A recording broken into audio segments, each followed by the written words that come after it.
Hi everyone, this is Mr. Cheng, and in this video we're going to take a look at the tools in Roblox Studio. So we're going to look at the select tool, the move tool, the scale tool, and the rotate tool, and then we're also going to take a look at the all-in-one tool, which is the transform tool. And lastly, we're going to take a look at copying and duplicating your parts. All right, so parts are the basic building blocks of any Roblox place. Parts are also known as bricks, and you'll use them in all of your creations. Now, the first thing we're going to do is we're going to go ahead and add a new block. So under home, under parts, we're going to add a new block. And I'll just kind of note that your part may appear anywhere in the world. So you may have to move it to where you want it. I'm going to move mine right over here, and we are going to work with it in a few moments. Now, it's good programming practice to have the part indicate what role it is in your game. So we're going to go ahead and rename the part. So to rename the part, I'm going to select the part. I'm going to right click, and then I'm going to call it cube part to kind of give you a heads up about what we're going to do with this part. All right, now we're going to take a look at the four tools again. So we just use select, we kind of moved it around. When we first added the part into our world, we're also going to look at the scale and rotate tools. So again, when you select a part, it's going to highlight in blue. That's how you know you've selected it. So again, I'm going to go back to Studio for a second here. And again, when I select cube part and I click on select, notice here that it is now highlighted in blue, and that's how I know that I've selected that particular part. Now, the next tool we're going to look at is the move tool. The move tool allows you to move the part along a three-dimensional axis. So again, let's go back into Studio. I've selected the part. I'm going to click on move, and notice here I've got the green, red, and blue arrows over here. And again, this is relative to where you are in the three-dimensional plane here. So I'm going to move it across with the red. Notice I can move it this way and this way. I can move it backwards and forwards with the blue arrow over here. And with the green arrow, I can move it up. And interestingly, I can also move it down. Now, notice here, again, we are working in 3 dimensions, and all of the parts are sitting on top of the base plate.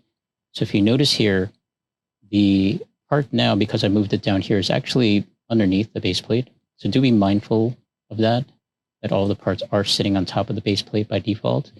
Now, to get your part back, and I show this to you because it may so happen where you're designing something and parts may disappear. To bring it back up above the base plate, again, I've selected it, and I've got the green arrow now. I'm just going to bring it above and have it sit on top of the base plate. All right, so you might be wondering about the grids that are all across this particular template. And the nice thing about this template is that it has these studs all over the place. So a stud is a unit of measure on the base plate, and it's a good frame of reference when you're designing something. Now, by default, a part will move by 1 stud. You can change this inside of model.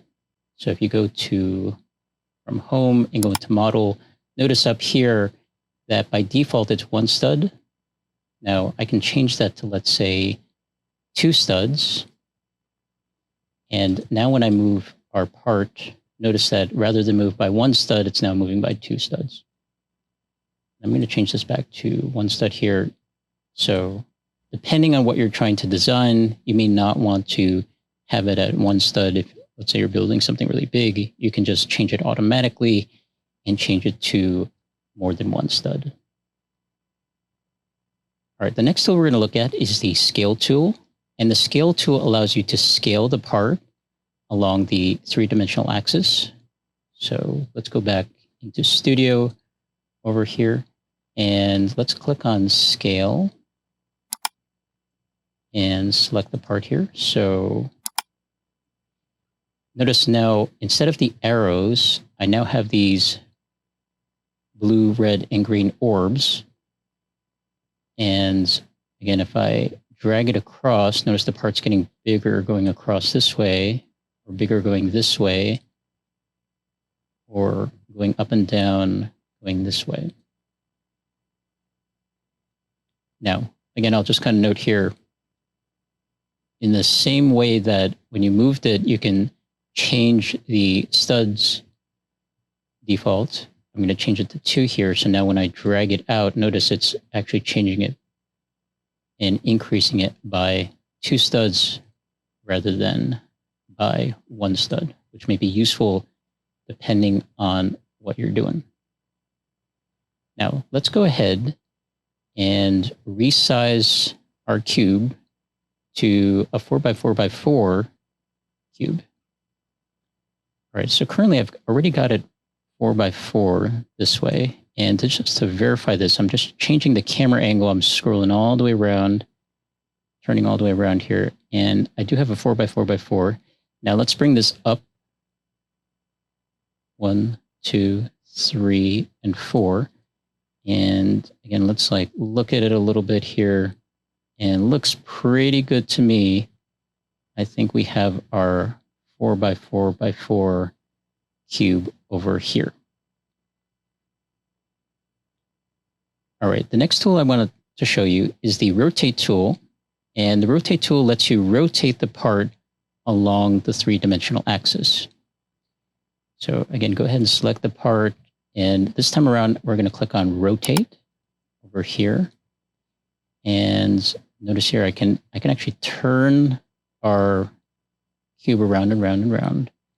And also I'll note here that the rotation here is 45 degrees. You set that up in model. You can also change that. Let's say I want to go 90 degrees, for instance. Let's say I wanted to flip my cube. Again, I've got my blue here. It's like flipping it.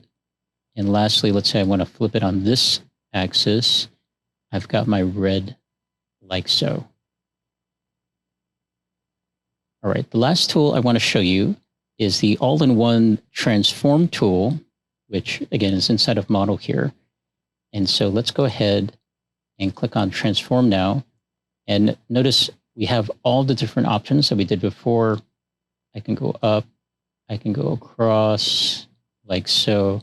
I can move it, kind of like rotate it the way I had it, like so. So again, the transform tool, I'm gonna move this again. The transform tool, again, I can move it up, I can move it across, I can move it upside down, and I can also move it up too. So again, the transform tool allows you to do all the things that all the other tools do all at once, kind of your preference in terms of which tool you'd like to use. And again, up here, just as a diagram here, this is the orientation. You can also move it, scale it, rotate it, and you can even change where it is on the base plate by dragging it across. All right, now, lastly, something that you may encounter very frequently is copying or duplicating your part. Now, there are different ways to do this. So I'm going to go back into Studio here, and I'm just going to go ahead and click on Select here. So one way to do this is if you select the cube part, and you notice here you've got options. You've got Copy, and you also have Duplicate. Let's go ahead and click on Copy first. So when I copy it, I've made a copy of this cube here.